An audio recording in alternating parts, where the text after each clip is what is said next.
السلام عليكم ورحمة الله وبركاته. وحان هلكن كسلام يا مرتي الشرف تكسو غير بشيء بندق فنيت كان أي صوب بندقين قبلها بندقيرة أي حل أبور كله. وحكلم سلام يا قبلها قروح بدن الصومالية صوب بندقين بندق فنيت كان رنتي أنقفان كرنو. يبحان كلو سلام يا بحر الصحافة وحيكم سلام المسلمك.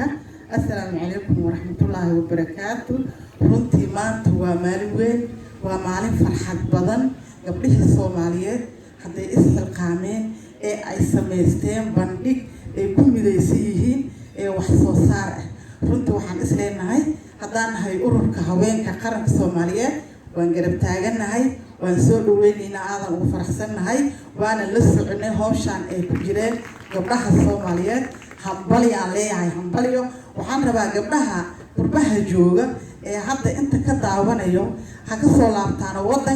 wadankooda hooyo ha imaadaan ha ku daydaano gabdhahan dhalinyarada ee isxilqaame ee hal abuur kale ee soo bandhigay ma rabno gabdhaha Soomaaliyeed inay banaanka ku dhibaatoodaan wadankeena kheyraad leh wadankeena baraara leh wadankeena nabadgelyo leh ha ka soo noqdaano gabdhaha yaryar oo badaha aadayo oo tahriibka galaayo waxaan leenahay ku daydaan waa u jeedin maanta meeshan quruxda badan aan joogno gabdhihii Soomaaliyeed waaye waxa aad u jeedin waa waxay ayaga gacantooda ku sameeyeen aad baan idinkaga mahad celinayaa mar labaad iyo mar saddexaad waxaan isleeyahay hambaliyo.